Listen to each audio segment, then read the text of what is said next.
Singing my song, so far and wide, wondering how I'm able to survive while feeling so dead inside.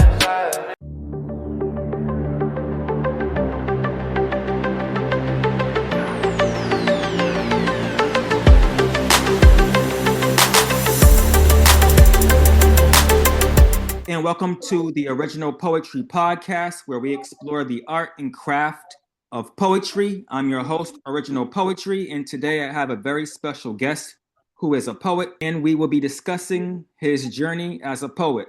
So, with that being said, I would like to introduce my guest, True Whispers. How's it going? How's it going? Good. Thanks for being on my podcast. And this is our first question.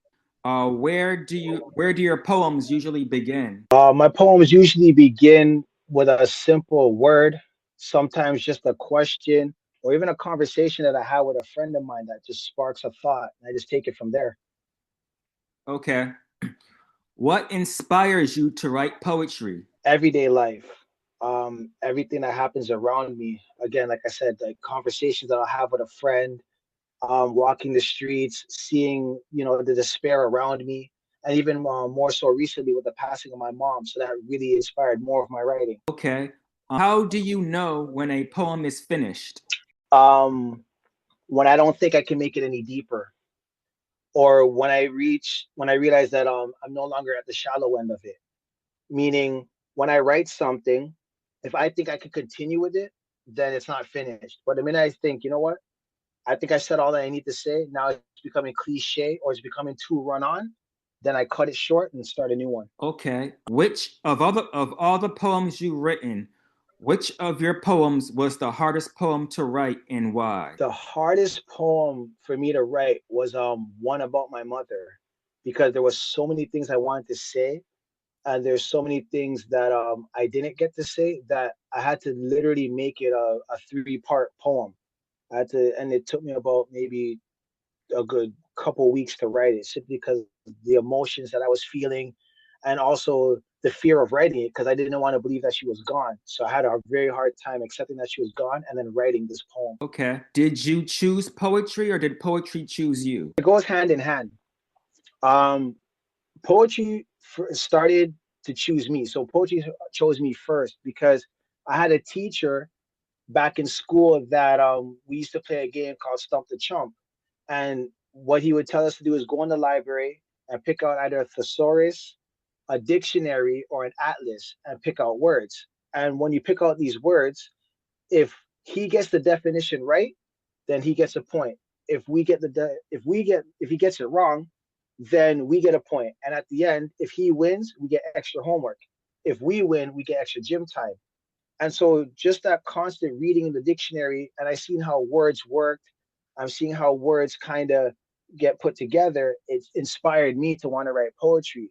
So then after, falling in love with words, then I started to write poetry. So I think it was more like poetry chose me, and then I just fell in love with it after. Okay, yeah, the same thing for me. I mean, I chose poetry, but then it kind of chose me because it allows me to be open and be real with myself and, relate to my audience and just, get stuff out that was, inside for a long time that I really had a hard time expressing. So I do relate to your story. My next question is, where are you in your poetry journey? Right now, my poetry journey, I'm on looking to finally publish my first book. The reason it took so long to even think about publishing books because I'm more lean towards spoken word. So I'm more about performing. I'm more about recording the audio, making a background for the audio and things like that, and being on stage. So doing a book never really crossed my mind, but a lot of people who connect with me are like, "Yo, you really should write a book because your stuff has this flow that we like, and some of the stuff we would love to read it." So now, right now, my journey, I'm now coming up with a combination of poems. So I'm trying to write like at least 200 new poems so I can pick out the best ones. And then whatever's left over I'll just use for recording purposes. And so that's kind of my journey right now. Now kind of mixing being a spoken word artist with now actually writing a book, which is something I never thought to do before. Okay. Are there any poems you would like to share? Oh, for sure I do. I'm always ready to share something. Okay. I actually just wrote these pieces not too long ago. So this one piece that I wrote is called Forever. And it was just inspired by a line that just kind of came into my head. So I decided to write about it. And it goes like this. The sky forever falls right after dawn, as stars swim through the cosmos like a gentle swan, breathtaking and reawakened in all its wonder, bringing a shock to your system like echoing thunder, appearing as a radiant flame, wild and untamed, yet soft and sweet when called by name.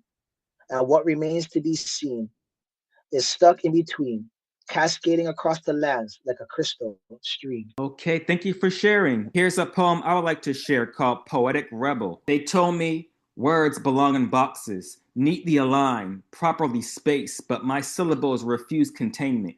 They spill across margins. In my life, my chapters have chapters, turning pages, breaking cages, blazing stages. My voice is a storm brewing beneath the skies, each word a lightning bolt, striking truth when I speak. Conventions tremble. When I rhyme schemes shatter under the weight of my truth. I am the sentence that runs on forever, the metaphor that doesn't make sense but does. The question mark where there should be a period, the whisper that somehow drowns out the noise. I don't perform poetry, I breathe it. Let it seep through the concrete cracks of forgotten streets where language is still real, still dangerous, still rebellious, still authentic, eccentric, wordplay, prolific, a present in the present. Gifted, elevation, escalation, uplifted, still capable of starting revolutions, radical change, evolutions. They say follow the masters, learn the rules. I say the masters were the first rebels. Before their rebellion became tradition, before their fire became ambition.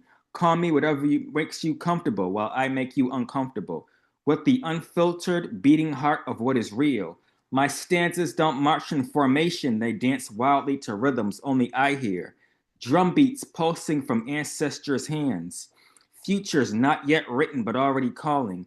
I break lines where they shouldn't break. Create pauses where you must inhale the silence because sometimes the space between words speaks louder than the words themselves.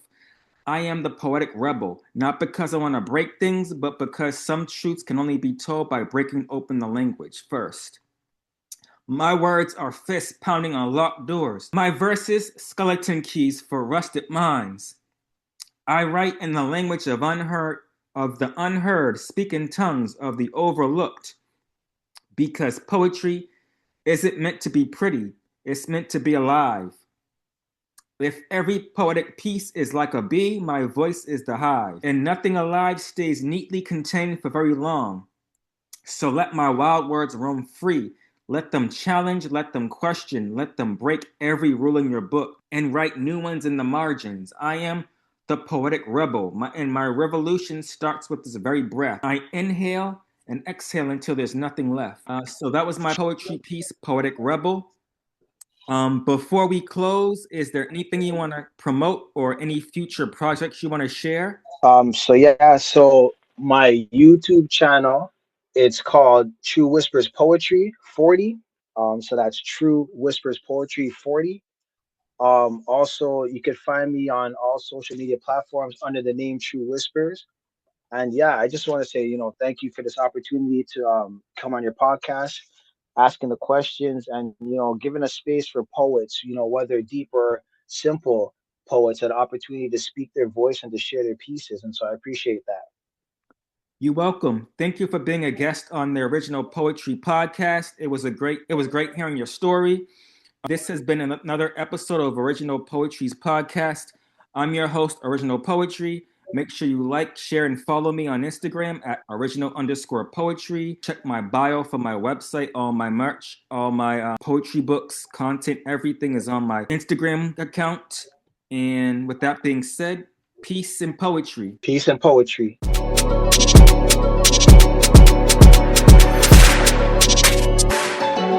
Every defeat is a blessing, and every fall a life lesson. So I'm off to start my mission. One door may open while another one closes.